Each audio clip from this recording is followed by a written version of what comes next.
Hello? Yes. No. Really? Well, the same to you, Mac. Another confused census taker? Actually, it was the commissioner with another idiotic and baffling assignment. We'll be meeting a bonded city courier out on the street. Ooh, smells like a fiercely thickening plot. Plot. Plot. And that was straight from the game. Yep. No commercials exist. Nope. None.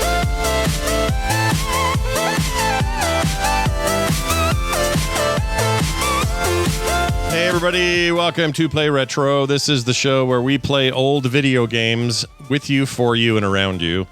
And we love doing it. I'm one of your hosts, Scott Johnson. And listen, here's the deal. I'm one of your hosts. Oh, I already said that.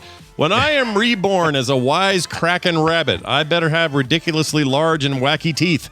Anyway, let's point and click our way through a humorous conclusion to the crimes before us. Yes, and I'm your other host, Brian Dunaway, and it is time to hit the road with Max the dog and Sam the bunny. Or is it Max the bunny and Sam the dog? Regardless, hey, if you're into colorful 90s irreverent anthropomorphic point and click noir adventures, then you guys some specific taste. Then boy howdy, do I have an adventure for you. Now stop pointing and click there, you perv. Yep. Go ahead and click right there, you perv. Go ahead and do it. Quick clicking my groin, boy. Click it. Boyo. You switched over to the little squeezy head thing, and now you're squeezing. Oh, okay. Yeah, that shows what you're doing. We're going to talk about the original game based on the comic, Sam and Max Hit the Road, which is a fantastic little title. A lot of people have a lot of fondness for. It was also rejuvenated back when Telltale first started doing their thing. To mixed reviews. The new ones are okay. Right. I think they were a little ahead of their time in terms of what we could do both graphically and, I don't know, as a finished product, I think we could have a more polished thing now if they were doing it today. But we'll talk more about that later. But we are going to get They were facing a tough task, which is to bring something that was as 90s as 90s could be into the modern era. Yep. It's hard. Not easy to do, it turns out. Even if you're LucasArts, even if you've had massive success already with a bunch of point and clicks, even if you are now the de facto standard for the best of those genres, this was a big high watermark, and it's been really hard to duplicate since. And I think if it was easy, we'd have had 50 of them. So yeah, we'd have Sam and Max doing it again. You know what else is hard? The humor is hard. And especially this kind of humor. I agree. It's very hard in the wrong hands. What's that Fish Police thing we watched? For Watch Retro. Hey, if you're a patron supporter, you got to watch us see John Ritter and Ed Asner and a whole bunch of other great actors do some animation from CBS during the 80s, trying to compete against The Simpsons. And Buddy Hackett was in it. Oh, that's right. Buddy Hackett was in there, too. Most of those people are dead, I just realized.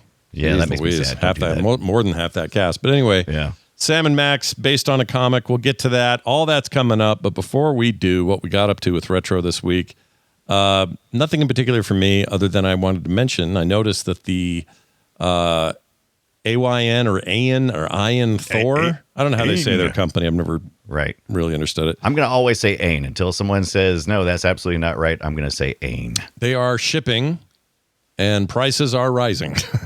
Their pre-orders, they have locked in at the price people pre-ordered them for. But as soon as they are out of those, which I think is done, and now they're just going to ship new ones, they're going to go up. Here are your prices moving forward. The light model, $249, $309 for the base.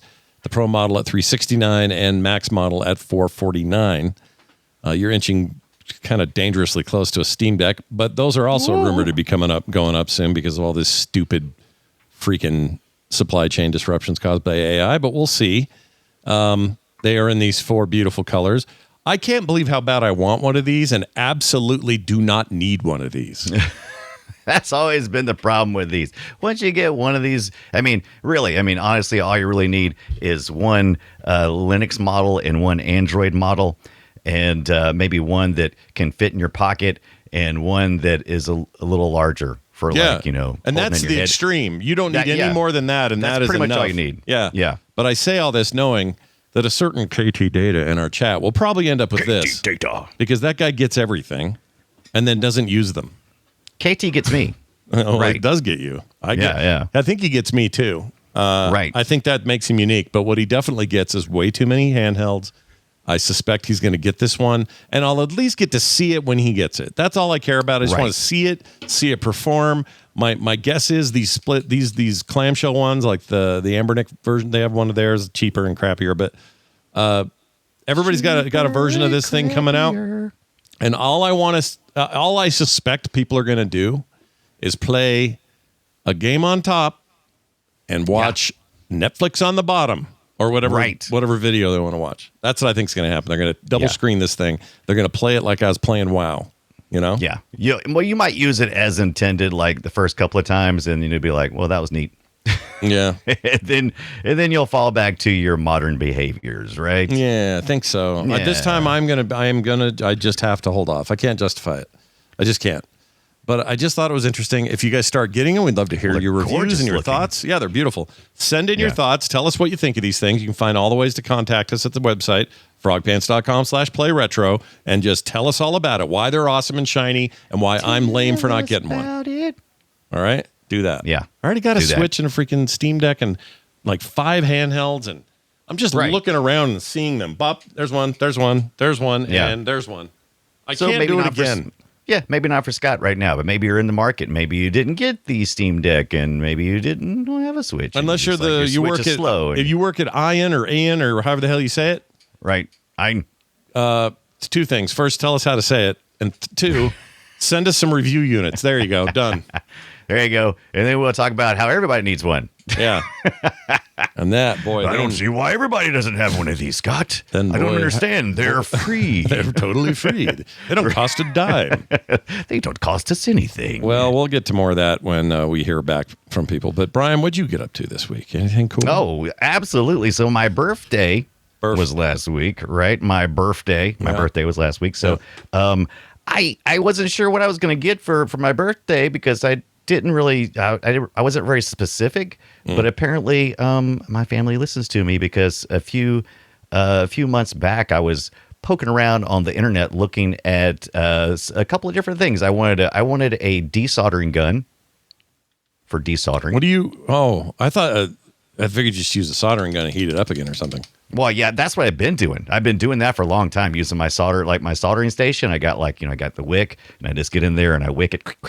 I thought that was all you had to do, but this actually takes it out. That is all you have to do. But if you're fancy, like I said, I was dreaming. You know how you get on the internet, you're like, I'm going to dream of one day I'm going to get this thing that I probably won't use that often, but I'm going to dream. And I look over at my family and go, hey, look at this. Isn't this cool? I know you guys don't care, but isn't it cool? And they said, we got you, Dad. They didn't say that, but apparently they did. So they got me this because it comes with you can rework it. That's right, a little heat gun. These look like beauty products.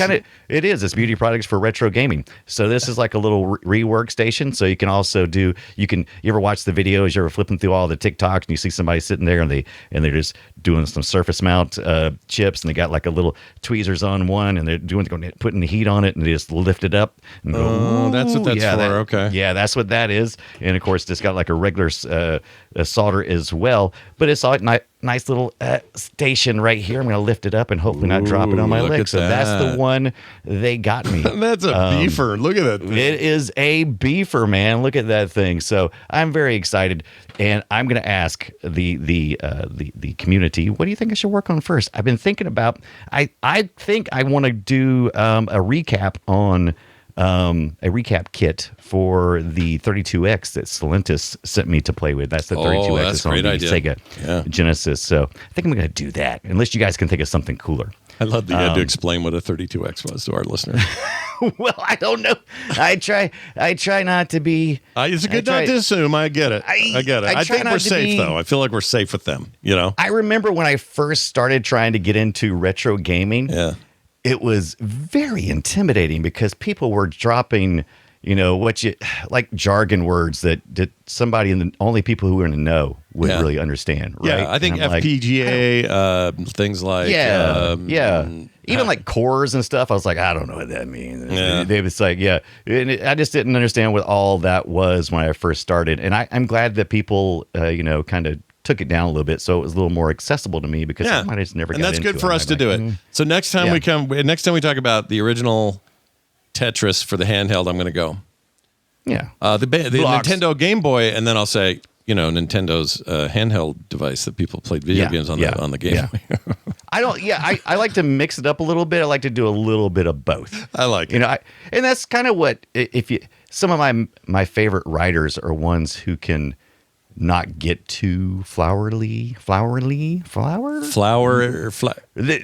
get too. I see. I need a thesaurus. Don't articulate your way into insanity. Yeah. Like really, just come down to people's level. I would rather read 5 simple, easy to understand words than one word that encapsulates all of those, just so you could shortcut. But then I go, I don't know what that word means. Yeah. Yeah, I get it. So, flowery is what Jerry told her. Flowery. For some reason, I couldn't get it. Flower. Let me get my desolder. I think he literally put a Y on there. He spelled it flower space E. Flowery. Yeah. Flowery. Take your heat gun and take the last thing out of your head. I'm going to take it out. Yeah, I'm going to. Oh, I saw something else too that reminded me while I'm saying that. Scott. Yeah. You know what else made me realize? I didn't think this would. I feel old all the time. All right. That happens all the time. But sometimes I feel old in a very special way. I saw somebody had posted a Bjork video on one of the social medias, and they were all like, let's see AI do this, or I don't know. It was an AI challenge. They were calling out AI because of this weird Bjork video, which is fine. It's fine. It's showing real art versus something, and of course that fell on deaf ears because a lot of people didn't know who it was, and there's just like, your stupid weird ass video. We don't give a crap, and also. Why are her teeth? It's like I think they said why they could have at least fixed her rotting teeth. And I'm like, oh, she looked up and she had the old silver fillings like we had, and they haven't done silver fillings in a really long time. I don't think. No, you don't anymore. My dentist is like, yeah, that ended in like 95. Nobody does those. Yeah, and so these people were like calling her out for bad teeth, and her teeth were fine. They just had the silver fillings in it, and I was like, "Oh no, I feel old." All my silver in a very fillings, special way. All my silver fillings have failed and been replaced either with crowns because the damage was excessive, or other fillings that are now ceramic. So there you go. I think the same with me. I don't think I have any more in my mouth. Mine are gone. I had a lot, and they're gone. They're all high school. I had a dentist named Dr. Packer, but we called him Dr. Hacker. Dr. Hacker. He was way too rough. He was Packer the Hacker, and he used to just pack it in there. He'd pack it in. I love it. And he would do work that we didn't need to be done. Yeah. It was a bad time, guys. All right? Right. Well, he had a mortgage to pay. Yeah, right. He can't wait for the Johnsons to make bad choices. I guess, well, I was doing those too, but, you know, he'd be like, oh, I think that one's got to go. And I'm like, are we sure? And then later someone would say, I'm not sure why there's a filling in that tooth. They wouldn't have needed one where it was put. I'm like, Dr. Packer the Hacker, talk to him. He's still alive, by the way. I guess because he's got rich man money. He can live forever. Yeah. I have 2 dentists at the place I go to, and typically I see one dentist, and every once in a while I have to see the other dentist. And my dentist is always like, doing a great job, teeth look great. And then whenever I have the other guy, he's always like, this tooth back here has got like a little thing. See this little bitty thing here? It's going to be a problem soon. So you want to go ahead and take care of it now. And so it's like, I hate when I have to see him because I know he's probably going to point out something that's going to need to be done. Yeah. There's going to be something. There's always something. Right. And he's probably right. But it's like, let's just drive it. Let it ride. Let it ride. Just let it ride. Yeah. I got a tooth up here that is like a zombie tooth. They've had it marked to look at for the last 10 years. But then they never do anything with it. But lately they're like, I think it might finally be time. We're going to have to crown that, do this, do that. I'm just going to let it ride until it hurts. And then you can have it. Now, I know right now I'm saying this, and Dr. Tolbert's going to go, no, you don't want infection. It's bad, whatever. No, I know that. But I'm telling you, I think they're just trying to get another $1,200 out of me. That's how it feels. Yeah. Welcome to Play Retro, where we talk about retro video games and our teeth when it's appropriate. Yep. Which was hilarious. That's our theme for today in Medical Nightmares. It was my bill. All right. Let's get to the deal here. Let's do this. While you do that, I'm going to gently set down this rework station that weighs about 50 pounds in my lap. It looks like something the Russians are using to make sure we're not crossing over into their airspace, that thing. Yeah. Beep, beep, just boop, a beast. beast. You hear me fall out of the chair, you know what happened. All right, yeah, no, I'll see it. I'll watch it. Yeah, don't watch me. And then I can roll back the tape because I have a buffer so I can record. Oh shit, is it all right? I got most of it. Yeah. Shit. That sounded terrible. That was just a plastic thing. It was just a plastic holder thing. It's fine. Well, it fell on top of a box. It's okay. Good Lord. Let's get to our big topic this week. We're going to talk about Sam and Max, and we're going to hit the road like they did right now. Yeah. Shall we play a game? Yeah, you heard us. It's Sam and Max Hit the Road, and if you never played it, I feel bad for you because it is one of the great all-time point-and-click adventures based originally on... I love that you're playing the worst minigame. I don't remember this minigame. I kind of forgot that was in there. It's the worst. It does not represent the rest of the game. No, Good it really Lord, doesn't. I forgot it was even in there, I'll be honest. Yeah. But anyway, sorry. Apologies. So, yeah, no, you're good. So, this came out on MS-DOS originally. This was 1993. And it is based on Steve Purcell's much beloved Sam and Max comics, which are still beloved. People freaking love those. Yeah. And it follows Rightly so. freelance police Sam, the trench coat wearing K9 detective, in case you were confused about who was Sam and who was Max. A lot of people are. Right. Yeah. And then you got Max, a hyper-violent, unpredictable rabbit thing deal. And he's a personal favorite of mine. I freaking love that character. Anyway, it is got some of the weirdest storylines and some of the best humor of its of its genre. And I don't still to this day know why they got that so right. It's so well done. Probably because they involved Purcell directly. That probably helped, right? Yeah, I think what really helped, I went and read a bunch of the comic stuff. I even read like some things that Purcell was doing while he was at LucasArts. While he was at LucasArts, when he first started, he was doing various things. Obviously, a very talented artist, but LucasArts was also sending out a magazine twice a year called Adventure Magazine. Usually, if you'd purchase any of their LucasArts games at the time, then you could mail off for it, or I guess you want to get on a mailing list. Anyway, you would get one of those, and it's kind of like a little bit of behind the scenes stuff going on at LucasArts, some interviews, some behind the scenes stuff, and a lot of advertising. And at the very back, some the first times we would see Sam and Max comics at LucasArts before the game was developed, and reading the humor there, it was just like I had recognized in a lot of other, much beloved content creators from the 90s. They all usually benefited from being reined in a bit. Yep. Right? Yep. So that's what happened here. Once Steve Purcell had to start working with other members, and he wasn't just like illustrating and creating everything himself, and using some of that LucasArts group community, because those guys together had like a really good way of writing stuff and putting it into the games and stuff. And so I think he really benefited from working with the others. He looks a little grumpy now. This is him now. Yeah, you'd be grumpy too. He kind of he's looking more. You think he looks more like Max as he gets older, or more like Sam? I think more like Max, to be honest. Yeah, little Max. Yeah. Mm-hmm. Not just because Max is white and his hair's going white, but just there's something there. That. Yeah, that hair, if you lifted it up, would be pretty good ears. He was a legend back then, art wise, and just the writing in this game is so freaking good, and it's so funny. Even now, it's just funny, and it's a lot of dumb jokes, right? A lot of dumb on the nose references, very Zucker Brothers kind of ridiculous levels of kind of humor, but it's told in such a deadpan way. Yes. Making them like kind of a spin-off on a noir kind of idea is really beneficial in this regard, because the humor works. Everybody understands the whole, I was a detective in the city. See, that whole thing is a thing everybody of every generation has some familiarity with. And this game works so well in that, but does its own stuff. It gets really weird.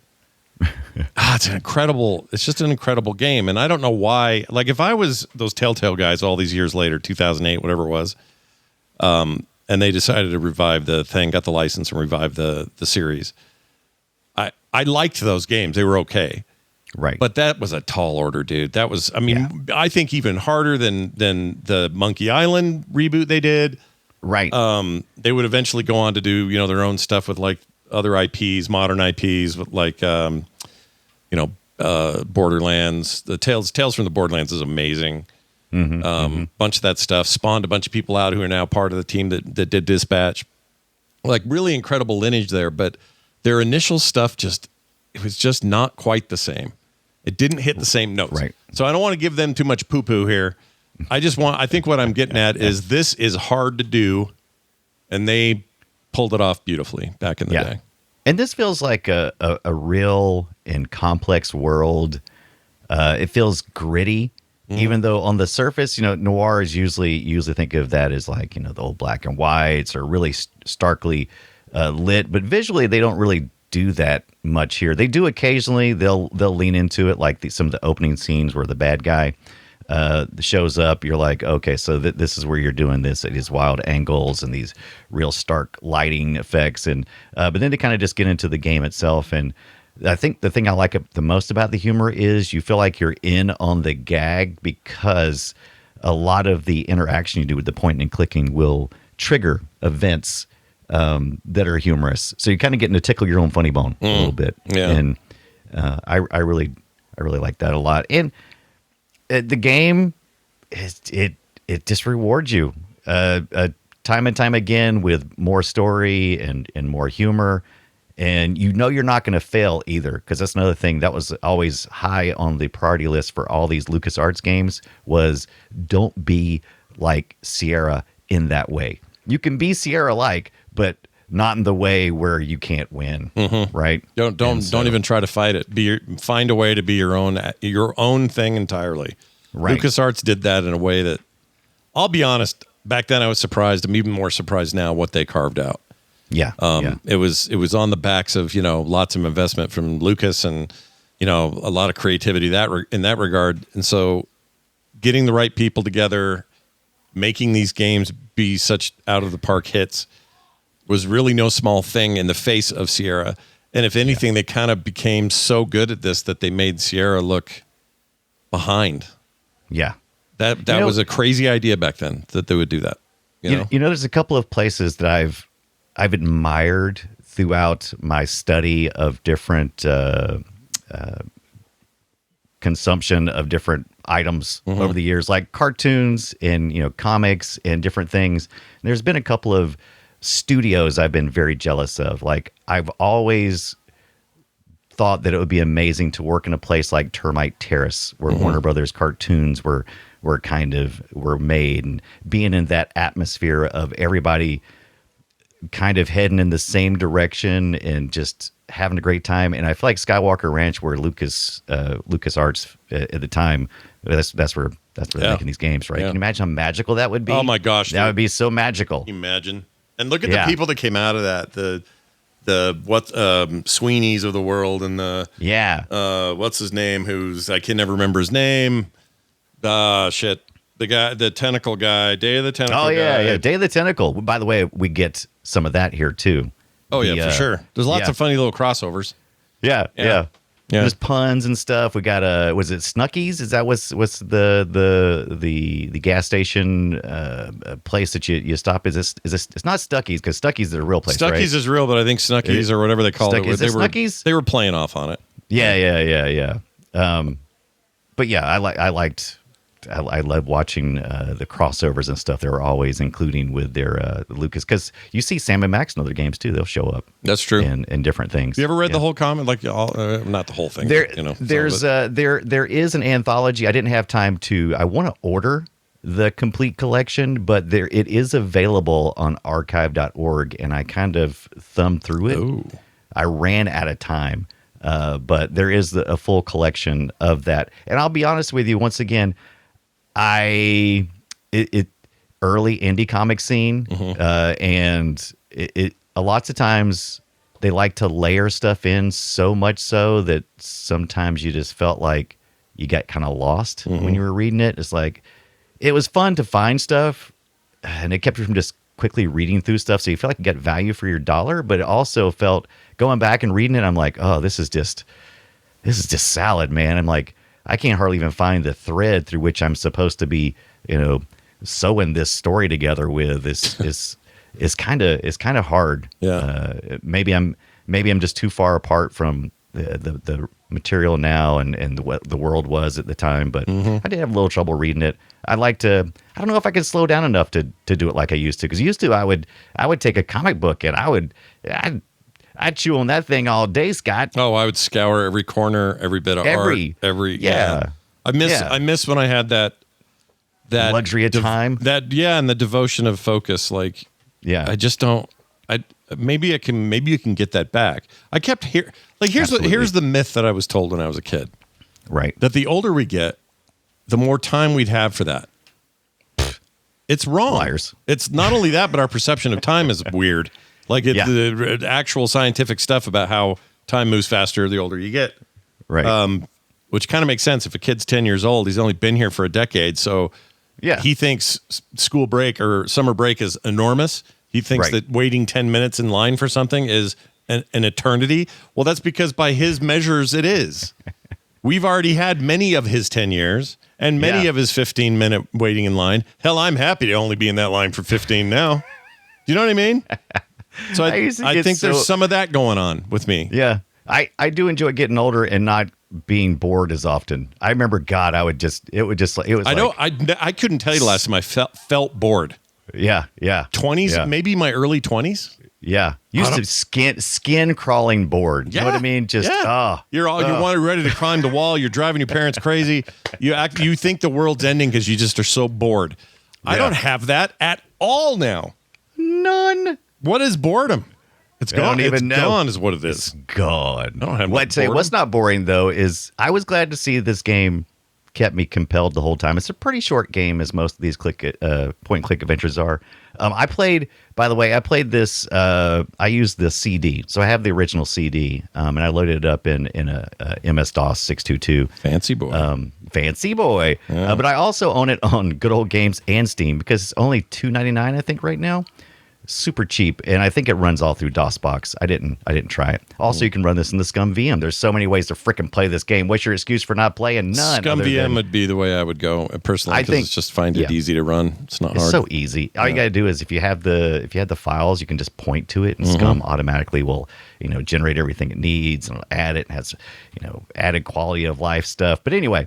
I play from the original CD. Did you know there was an original? There was, as many of these LucasArts games had, there was a version with no voice that was like, I think 7 or 8 floppy disk, the 3.5-inch floppy disk. Oh, I don't remember that. No, I didn't either. That would be I can't half imagine, the experience. I can't do it. I wouldn't. That would be so not fun, because the voice acting is one of the best parts for me in this game. Oh yeah, it's a huge standout. For a game like here, let's just hear a little bit of this. I'm going to play some for folks. Oh, perfect. You picked another mini game moment. Yeah, let me skip around here. Yeah. But I love it, though. It's great. You're losing it, Sam. Well, that's all. They're just good. Good. I will say I love all the gameplay of moment-to-moment gameplay, exploring each screen, because you're traveling across. It's just like it says, it's hit the road. So you have this overworld map, and you pick the locations you can go to, and when you get there, you start searching around the screen. You're literally hitting the road. You're literally hitting the road, and it's like a lot of these LucasArts games where it's not the old verb type like Sierra games. It's you point, and then you can toggle through the different icons that you can have actions on. Like one of them's the little one of them's the interact with, I think is what it's called. But it's remember the little squeezy stress balls with the little eyeballs that will pop out of the alien looking thing. Yeah. You know what I'm talking about? Still popular. People like that. Yeah, it's still popular. So that's kind of one of the little icons you can choose, and so you have to kind of go through each little area and switch between the hand, or to where you'd like where you tell them where to move to, or if you've picked up an item, you can like the box of chocolates. I didn't figure out. I didn't get to the box of chocolates. Even though this game is super short, I didn't even get to the box of chocolates. I don't think you have to do everything. No, I'm glad you brought that up. It's not one of these games where it's not massive. It's pretty obtainable. Right. It's part of what I like about it. It's kind of bite size, and that meant a lot of excitement when the follow up came out, and It's just like, well, yeah, that's a game I can get into and not worry that I'm going to burn 60 hours and maybe make a wrong choice and like bork it. Because a lot of these games are like that, Yeah. The Sierra stuff was famous for it. But this is a little bit more approachable. Like, I think pretty much anybody, oh my gosh, look at this art. Pretty much anybody could get in here and play this game and have fun and laugh at it and goof around. Kids, adults, they all get it. Yeah. It's like LucasArts made games that the way Pixar makes movies. Oh, yeah. They're for everybody. Yeah. There really is no like, well, that genre is not for me. Well, unless you don't like point and click adventures, I guess. If you don't like that at its core, then maybe this isn't for you. It is a slow ride, right? It's you got to be in. You go screen to screen and intentionally, look at every little, drag your mouse over every little thing, try every little combination of things. It's Max is so you're primarily playing as Sam, the dog, detective. And you can activate Max on items. As a matter of fact, Sam won't do certain things because Max has the personality to pull them off sometimes. Yeah. Like early on, you can push somebody off down some steps, essentially. It's basically a coin flip because there aren't more sides to the dice, but it's a little bit like like stat checks in an RPG, except really it's just, is this personality better for the dog or is this one better for the rabbit thing? Yeah. And you kind of you don't toss that coin, but you learn yourself. Mm-hmm. Oh, this is going to be a what do you call that? It's like a something check.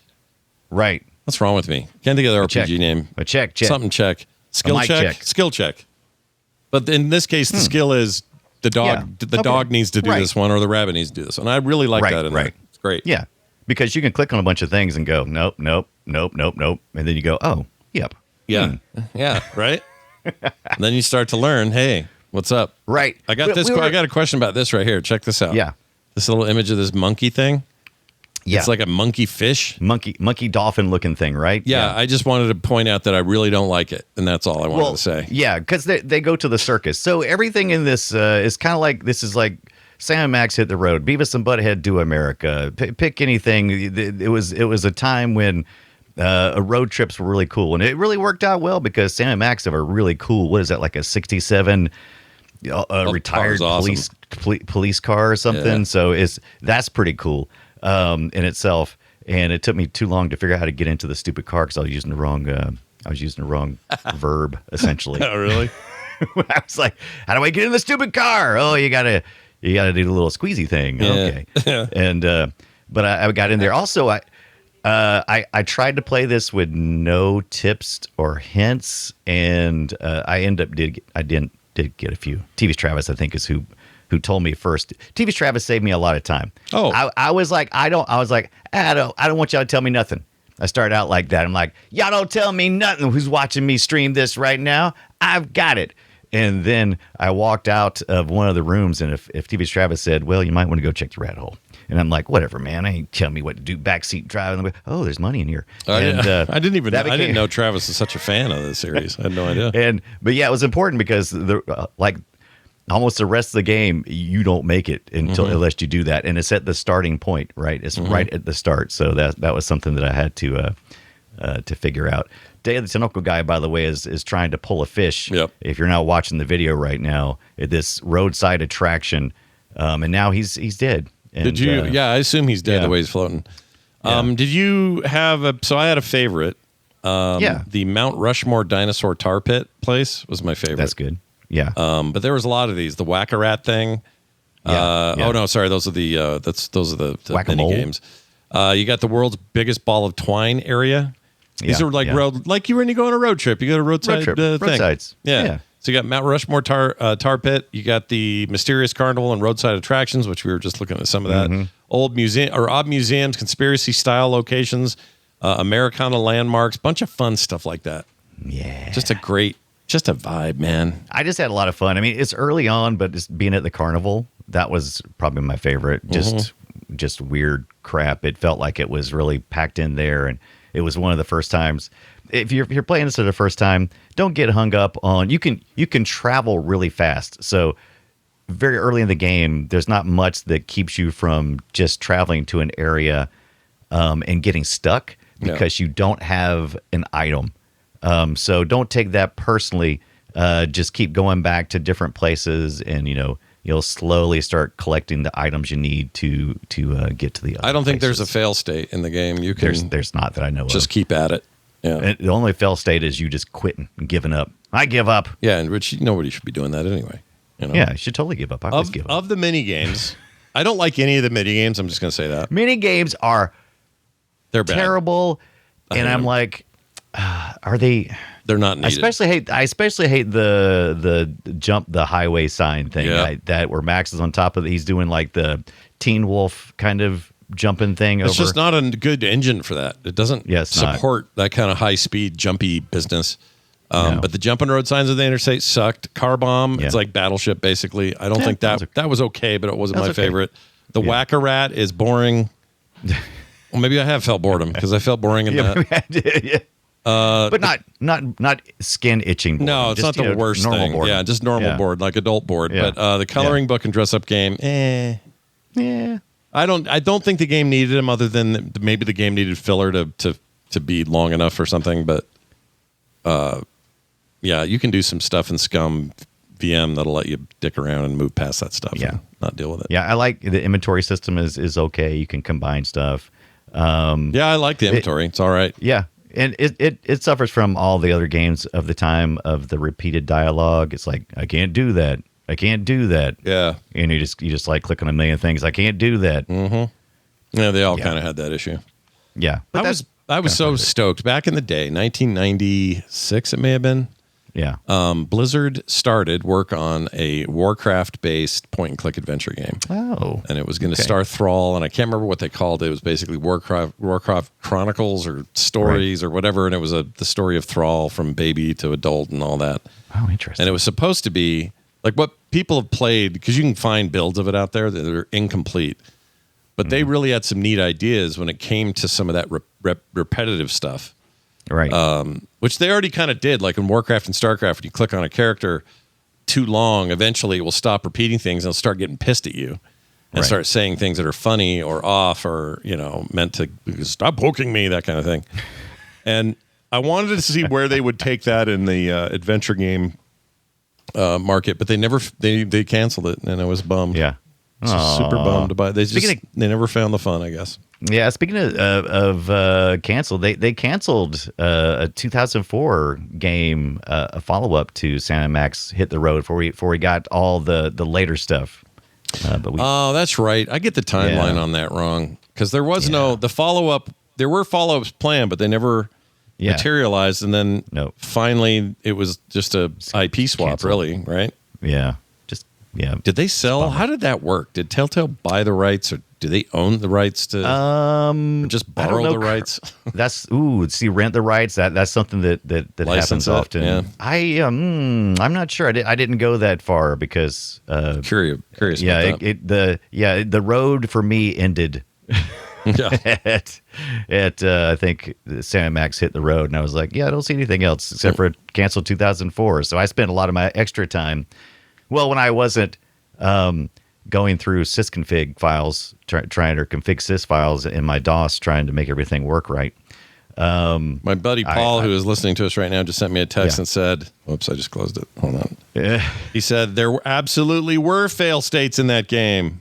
Oh well, I mean, but that was more like diminished, accidental fail states, right? I mean, it wasn't like Sierra Games. They just didn't care. No, they were just like, "Oh, you got stuck. Too bad. Start over." Fail states are fine. That was like, I would consider the fail states in Sam and Max Hit the Road just quality assurance bugs more than anything. Well, I know when I played it way back then, I never felt stuck, other than the normal stuck. Right. Like, oh, do I combine these two? Like the normal puzzle stuff. Not to mention who is the person that texted you? Paul, my friend Paul. Not to mention Paul, it runs on the Scum engine, hence the Scum saving. Save often. Save Scum. Save Scum your games. I'm not opposed to it. But there you go. Yeah. But yeah, you're probably not wrong. You're probably not wrong, Paul. Not opposed to it. Anyway, it is also one of the first or I should say early LucasArts games that use fully icon-based interface. Yeah. That's how these games should have always been. Yeah. That's where this was headed. It was going to be a graphical experience, not a reading a bunch of text one. Nothing wrong with the old text ones. Don't get me wrong. I'm just saying the evolution was heading this way, and these guys sort of embraced it. And I really like how it's proper for the material too, right? I mean, oh, for sure. Yeah. But it also just, I don't know. The games had a way of not feeling too linear to me, or the game, I should say. I keep saying games because I think of the others, but they're not theirs. It's someone else's game. Yeah. Even though I could go for here's what I want, dude. They're not going to do this. They're not going to do it. But give me a revival of Sam and Max. But don't you don't have to go all 3D and weird. Like that's not what we want. What I want is back to this art style, up-res it all, have it be beautiful by today's standards, but still be like a 2.5D sort of point-and-click adventure. Get the writing right, get everybody involved that needs to be. Yeah. I would buy your game right this second. Like today. Right this second. Here's my money. Take it, or whatever Fry says. Wait, what does I take my money? Take my money. Take my $24.99 or whatever you're going to charge me. Yeah, the sequel is going to be Sam and Max Freelance Police, which I think is what they mostly called it for just about everything else. Oh, I forgot about this iSure type. Yeah, this reminded me big time of Day of the Tentacle. Everything about this whole area. Flipping things over. Yeah, the museum. Oh, that's so cool. Yeah. But here's an interesting bit of information I found out about the game. There's a couple of interviews out there with Steve Purcell talking about how Sam and Max came about, because if you're thinking this is not how Sam and Max didn't start at Lucas, no, it didn't. He was already doing the comics. We kind of mentioned that, but right. Even more so, it was something he was working on since he was a kid, and not just him. He actually, his younger brother, Steve, was drawing a comic, a noir type comic about Sam and Max, and he was Steve Purcell, who would I say? Dave Purcell was making his own little comics. I'm sorry, Dave Purcell was his little brother. Steve is your guy, is your main guy. Right. Yeah, I got those confused. Maybe I should just read the article. It's like Sam and Max. We mix up who's who. Yeah. And it's funny because what Steve used to do is he would find his younger brother's comics, Dave Purcell's comics, laying around the house, and he would take them and he would punch them up. And he would write. He would also make his own, and making fun of his little brother's comic and the comic characters, and often calling the characters the wrong name, like Sam and Max. One would be Sam, and when it's Max, he would say it multiple times. And anyway, this little jabs back and forth between Dave Purcell, his little brother, who kind of came up with the overall idea, and then Steve, of course, kind of refined the irreverence to it and the poking at his brother. Right. And eventually, years later, on one of Steve's birthdays, Dave gave him a present, a document.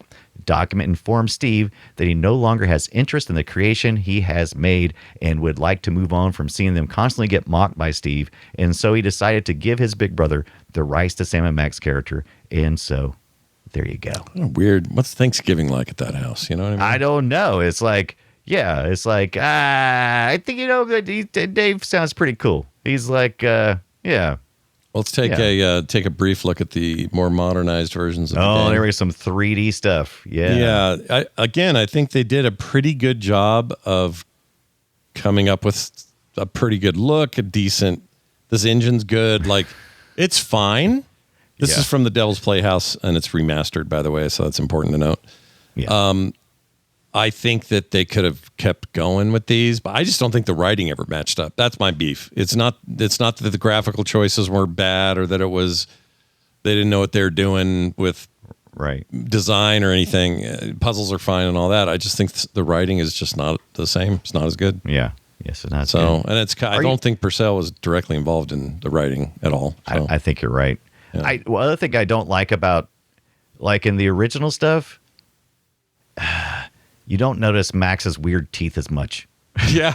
Yeah. You ever notice his little freakish in the new one? It's so weird, and it gets more weird the more the better resolution you get, the worse it gets. There it is, right there. Look at that. I don't care for it. Yeah, I don't care for it. His teeth, but also Sam's teeth. Max's teeth are weird too. But you noticed, if you've seen the V teeth in the dog, his lower teeth, it's like they just do this V thing, and it's really disturbing to me for some reason because it doesn't have any. It's like they just come down into a V, and it's a place. Me. It's a time where we just thought, well, everything has to be 3D, so do that. Yeah, I just don't. I don't think they had to do it. They could have done. And they could still do something really cool. I don't know if they're ever going to do it. It just feels ripe for a remake right now. I don't know why. Yeah. Or something. Continue it on. This is the time to do it. People have a taste for some modern ideas with adventure games, thanks to Dispatch and some other interesting indies. Like, this is a good time to bring this back. And Steve's around. He looks grumpy, but he's around. Maybe we needed that jaded, older Steve. What do you think about that? All these Gen X creators... Yeah, they're hitting, they're like us. They're not bored ever. Yeah, and we're losing too many. We lost the creator of Max. Yeah, right. That was a bummer, dude. Yeah, did not like that news. That was just this last week, wasn't it? Yeah, it's past week. Yep. If you guys never saw The Max, I love the Max. that so animated thing they did was so cool. Yeah, I dug that. Is that on that? Liquid Television? This is where it started? I believe it was a Liquid TV. Yeah, I believe it was Liquid Television. It was an MTV thing, yeah. I to this day, it's still one of the most striking. I've just never seen anything quite like it. Sam Keith was like, the character design was just so interesting. Everybody knew him from his work on Hulk, but yeah. And his work on Hulk was weird. Like, don't get me wrong, he definitely brought his style to that, but he just let loose when he went to Image. And like a lot of that early Image stuff, it was very experimental, or just, them sticking their finger in Marvel's eye and going, we're doing our own thing over here, and our colors are going to be bigger and our issues are going to be better. And like, they went nuts. Some of it came off as a little bit like, graphical candy that isn't that big a deal now. Yeah. Some of it didn't hold up really, but I think a lot of it did. And Max freaking did, dude. So good. Yeah. Anyway, what's not the Max is Sam and Max. No, freelance different. Police. But they have one less X in the name for Max. Yeah. But the animated thing, we had talked about watching that for the Watch Retro episode this week to kind of tie in what we're doing here. But I watched it ahead of time, and it is packed full of pretty decent humor. Okay, humor about the same style as what you see here, but maybe not quite as on point. Do you want to see the intro? We can watch the intro. Oh, I think we should totally watch the intro. I just don't know if it'd be something we could talk over because they're so... Yeah, probably not. It's very, very talky. Very talky, very dialogue heavy. But here is that intro to that cartoon, and I'm sad it didn't go longer. But anyway, here you go.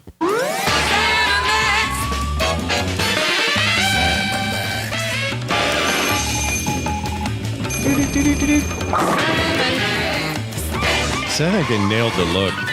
Yeah. Sam and Max.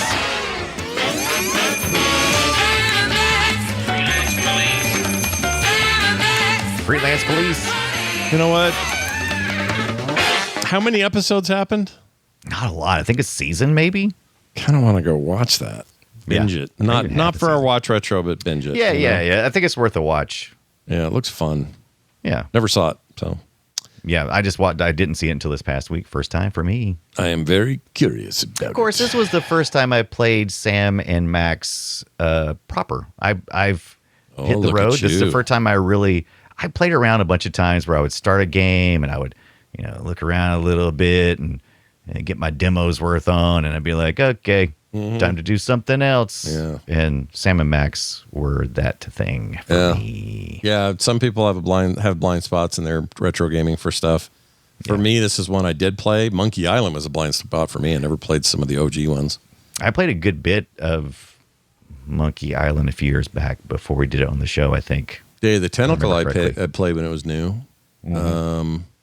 I was kind of all over the place with the adventure games, point and clicks. Yeah, same. I never played Maniac Mansion until I think we did it. Oh yeah, I didn't either. Yeah. That was new for me. I think I forget. New for me. It all blends together because sometimes we'd have demos at this computer company I worked for.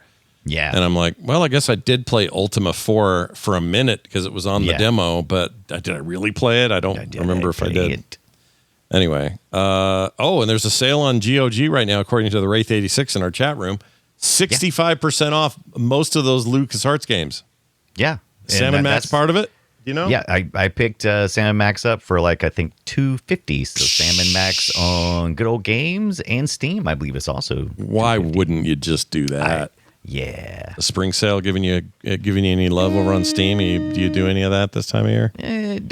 Only if I just happen to be there at the right time. I don't go looking for trouble, Scott.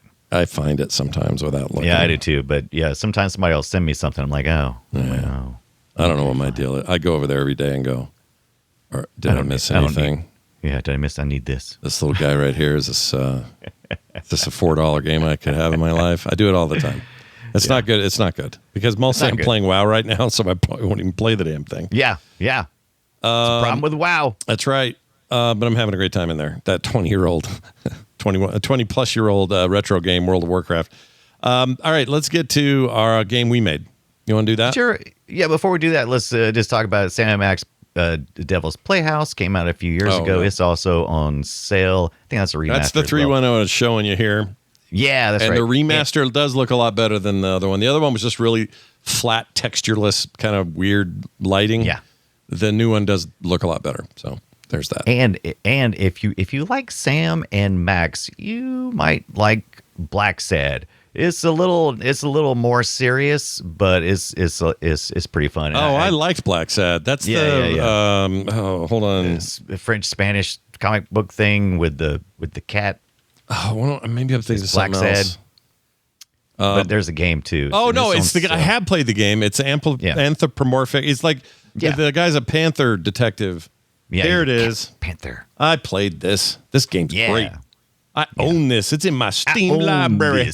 It's actually quite good. It's a little darker, like you said, a little more sinister, but it's well regarded. People like it. Yeah. Not nearly as funny, but the humor's not really there. But graphically, it's cool. The guy, the Black Sad guy, looks like Batman to me because he's a panther. Yeah. But look at all these animals fighting. What's that other one that we played? The chicken rooster one? Yeah. Well, that one was fun. Chicken rooster, but it wasn't that. It was Chicken Police. Is that it? Chicken Police? I think. I was going to see if it was down here. It might be. There are some amazing point-and-click style games on Steam that no one's freaking heard of. Red. Yeah. So look those up. Yeah, Chicken Police. Paint it red. Yeah, look at that. I had fun with that one. That was cool. It had a weird style, man, because it was like hyper-realistic animals. Yeah. It's very odd. But it's in the 90s. This one really, 100% on the recent reviews. Yeah. People love that. I got to get back to that. I only played about a half hour of it. Yeah. But there's 2 of these now, right? I think you're right. Yeah, there was a follow-up. Yep. Or maybe it was just some DLC content. I can't remember. There was additional content. I remember that because I was like, I got to get back to that. Damn it. God bless Chicken Police America. The Wild Gentlemen. They made Moses and Plato Last Train to Clawville. I don't know that one. Is that recent? No. This year, 2026. I guess it's not out yet. Yeah, okay. That looks, I trust them. I'd play their game. Yeah, they done good. Yeah. Oh, they've done a lot of stuff here. Mm-hmm. So Chicken Police. Oh, Into the Hive. Oh, no, that's the game. That's it. Isn't it? I thought, is that the game? Or that's like some add-on stuff, right? Some Chicken Police, content. Paint It Red, and Chicken Police Into the Hive. That's right. There are 2 games. Yeah. And I think the newer one might be more... That was 2024. Let's see. Do I own that? I don't own that. I got to get that. I heard good things. I don't think I picked that one up. I haven't picked that one up yet. Nope. Man, video games. Video games. We don't have time for this. What kid's bored? I got an idea for that kid. All right, we're going to play a game we made up. It is called Guess My Game. We play audio from an old game. We try to stump each other and guess what each other brought to the table. We give it platform and a year. I'll start this week with mine after this. This is just a guess. We'll have to verify it ourselves. It is 1995. That's the year, a couple years after this. And it is on the Atari Jaguar, Brian. Ooh, I have one of those now. I know. I'm sure that because you have that now, you are fully knowledgeable about everything that happened in 95 around the Jaguar. There's like 50 games on this thing, and I don't think you picked a single one that I have. Well, I have like 20 of them. These are these 5 that I chose, or 4 that I chose, are actually all well regarded. Excellent. But only one is the sound. Here it is. Let's see if you can figure it out. Enjoy.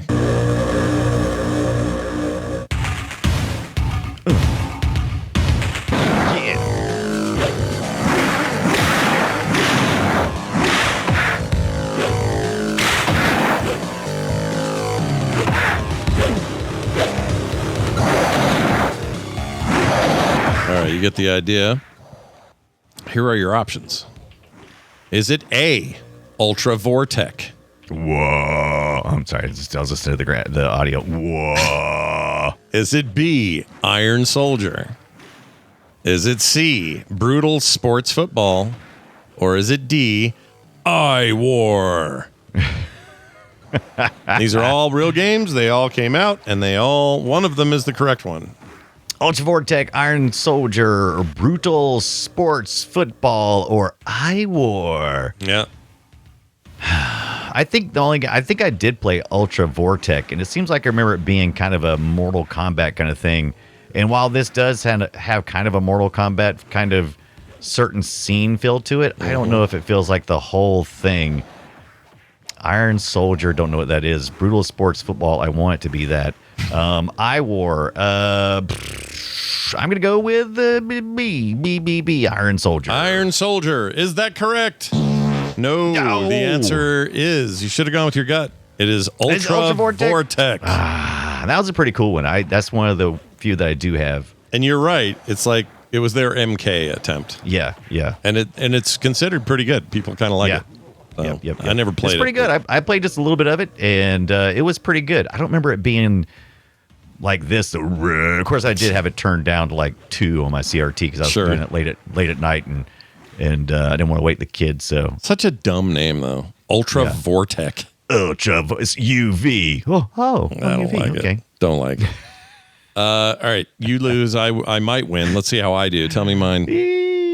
Hey, as long as I'm talking about crazy game systems, why don't I talk about the 3DO from 1995? Wow, Atari Jaguar 95, 3DO from 95. Ooh. I had the 3DO, loved mine at the time. I thought it was cool. Yeah. I don't know if it we got a real third-party or third console possibility systems going on, right? Yeah, for sure. 95. Everybody was fighting for a spot. Well, let's give it a shot and see what we got. I'm going to need you down at the dock tonight. We're expecting another shipment of arms. Well, boss, where am I going to put all this stuff? I mean, the storage room is almost full. I can't even walk in there. Guess you'll just have to stash it around the grounds. Well, I don't like it. I mean, booze was one thing, but guns, I don't know. Quit worrying, Mike. Our new associates from Chicago will be here this evening to take the guns off the island. They will pay us handsomely for the arms. They have new contacts. We can expand. Sounds like this game might have some FMV in it. It kind of doesn't, but yeah, I know what you mean. They're definitely running their mouths, right? But it's all like little people in real rendered worlds and stuff. All right, you ready? Yeah, go. All right, here we go. Is it A, Killing Time? B, Balls with a Z, the director's cut? Yeah. Zadnost, the People's Party, or Emissary? Well, it's not Killing Time. That's a fighting game. Killing Time. Another MK-like. In fact, I think Killing Time was wasn't that Naughty Dog? I think. Anyway, Balls director's cut. No. Balls. I don't remember what Balls is, but I don't think that's it. Oh, Balls. Oh, I might be mixing Balls up with. No, I think I know what Balls is. I definitely know what Balls are. Zagnos, the People's Party. I'm not getting a vibe from that. I think I'm either going D. Killing Time. Wasn't that a fighting game? They wouldn't have a bunch of guys talking about gun running and. I don't know. Unless you're trying to kill some I'm going to go time. with the one that seems like the underdog here that I'm giving no love to, and I'm going to wing it and say Zagnos, the People's Party.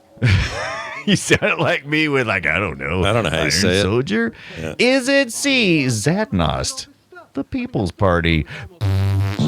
Damn it. I'm sorry. You got confused. Killing Time was that's it? Yeah, that's not a fighting game. No, it's not. What am I thinking of?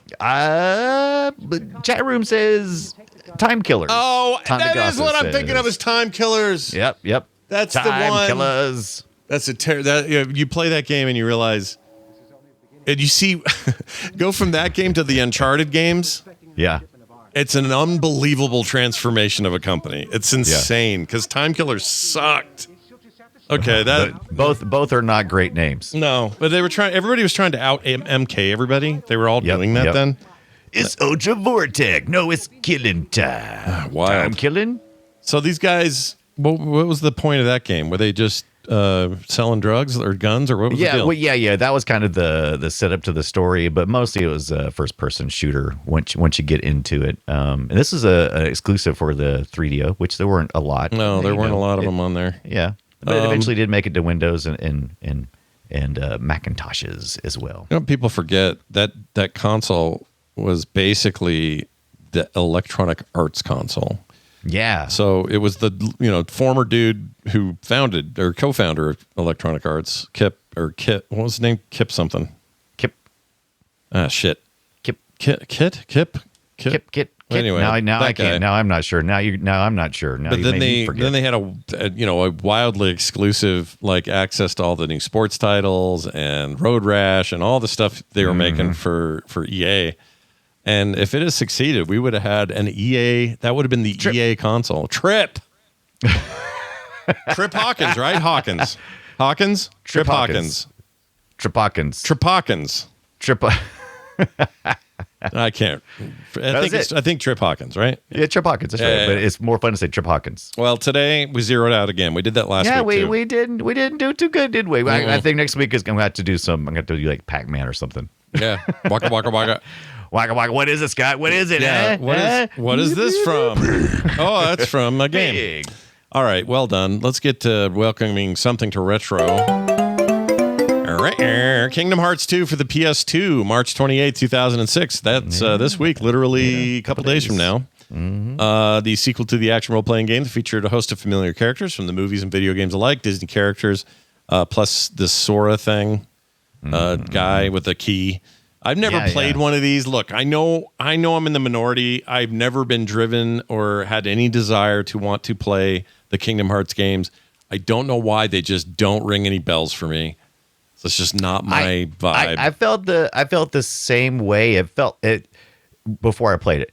I felt like it looked like to me something that already existed, and I wasn't invited to the party. Is what it felt like. And I was like, even the first one, I was like, oh, this feels like y'all are just shifting some stuff around, and there's other people that understand who all these characters are and everything else. And I always felt like an outsider on it. Yeah. But then my oldest son Drew was playing it and loved it and played all of them and was like, you got to play one of these. And I'm like, all right, fine. I was like, oh, I like this. This is awesome. Yeah, my guess is, I mean, I respect people's enjoyment of it, obviously, but I don't know what it was. Yeah, it was like, oh, I'm going to be, what's this? Final Fantasy ass looking character, and who am I fighting alongside? Buzz Lightyear? That's what we're doing? Yeah.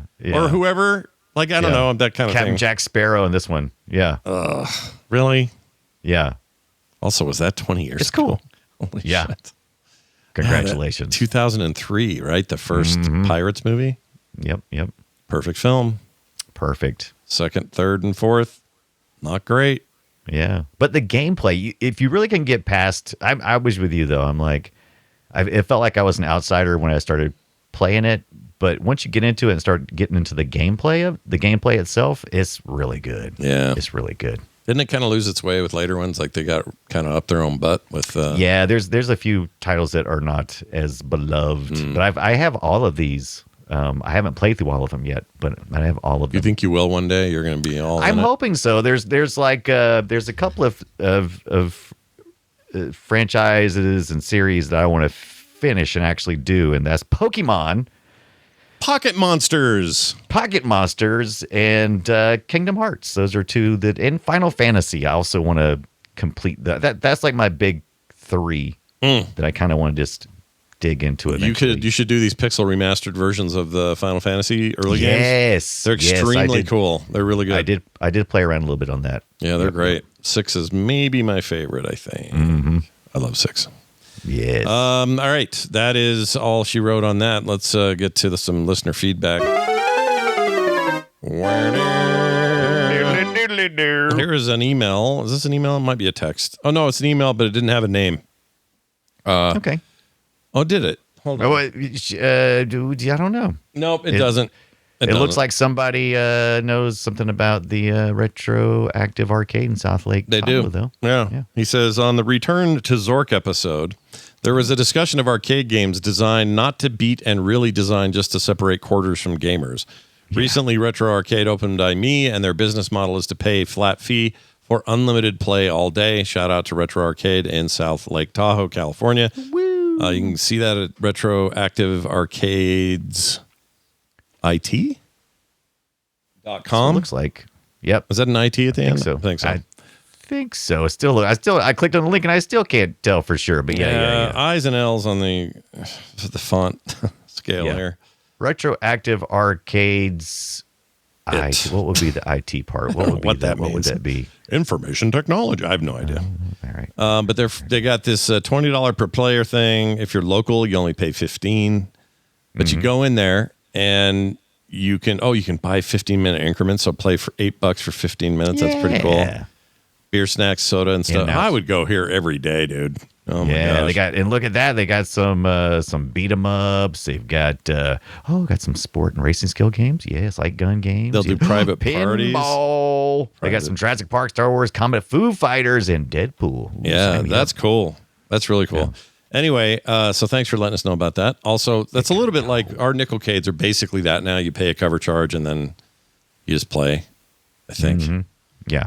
That's the way a lot of places do it now. That's the way to do it now. Yeah. Ooh, I went into the this past weekend. I went into the Mall of Georgia, and they have an arcade in there, and it's called the Mall of Georgia.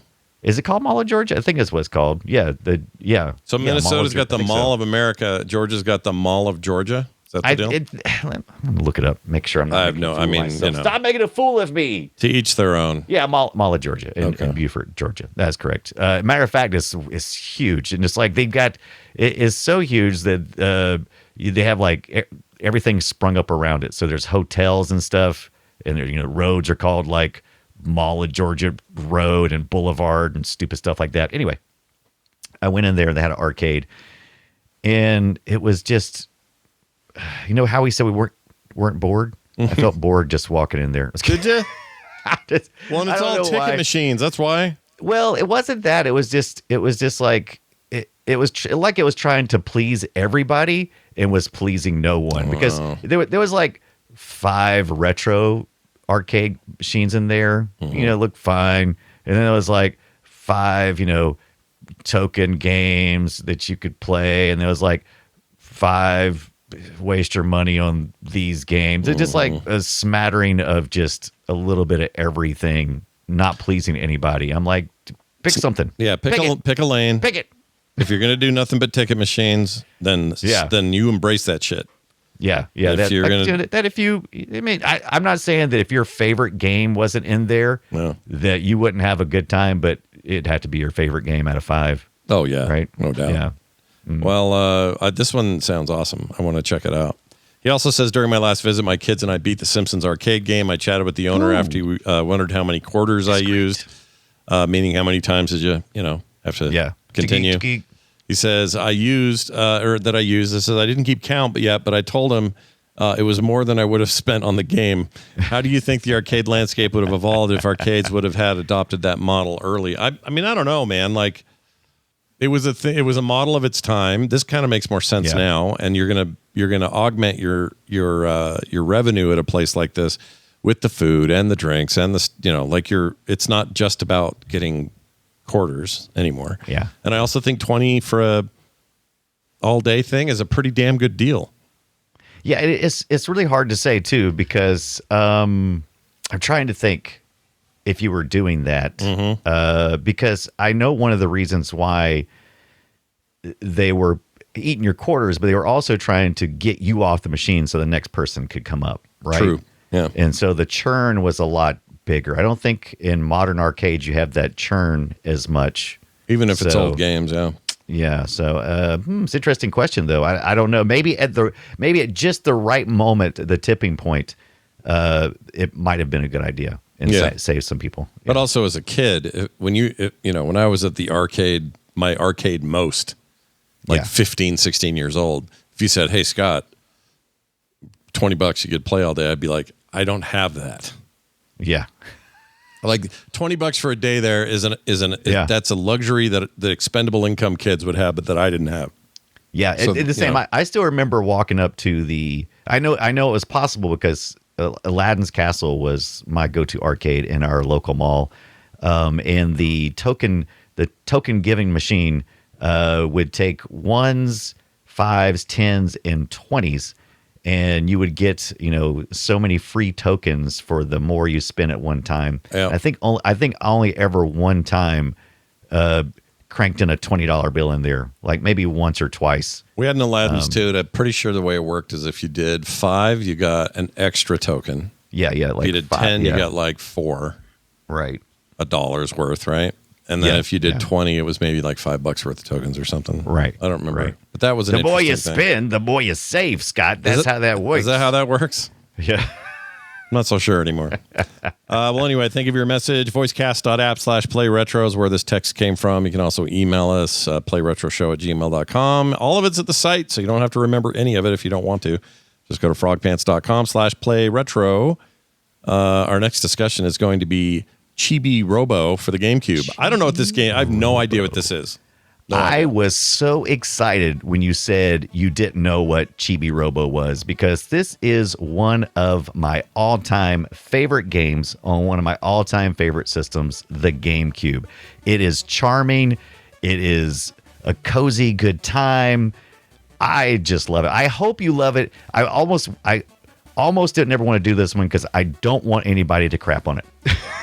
Because it's one of those games where it's just like, why do you love it so much? I was like, because it's just comfy. I'm excited to check it out. I have no idea. I love it. I don't know how this one is a complete unknown to me, but I've never even heard of it. So freaking cute, and just I want a little chibi. I want a little chibi. You got people in the chat excited. Gamer guy Rye says, I love Chibi Robo games. Yeah. Oh, there was more than one, was there? Yes. Oh. But we're gonna do the Chibi Robo. Yep. Get out your GameCube and get your game lube. It's time for us to play Chibi Robo. Game lube? I don't know if I feel comfortable about that. Okay, it's okay. It's fine. It's all good. That'll be next week here on the show. I would like you guys to join our Patreon and help support this effort. The show goes away without you guys, for real. Can't do it without you. Patreon.com/playretro. Be like Jason Kisser or Kaiser, probably. Sam Russell, Joseph Ferris. They're just a few of our fantastic patrons who get all sorts of benefits like no commercials or ads, pre-show content every week, and watch retro bonus video we do on Tuesdays. So please be a bigger part of that and sign up today at patreon.com/playretro. Yeah, Brian. If you're wanting to play Chibi Robo, they added it to the Switch Online. I'll do it there. List. Yeah. I have that, so I'll do that. Yeah, last year, I believe. I was very excited. I still don't know what it is. I'm going to have to go look. Yeah. Anyway, that'll be next week. In the meantime, thanks everybody for listening. That is going to do it for us. I would like you all to do one thing and one thing only, and that is between now and next time we talk. Game lube. Play something. Play something retro and apply liberal amounts of game lube. We'll see you then. Yeah.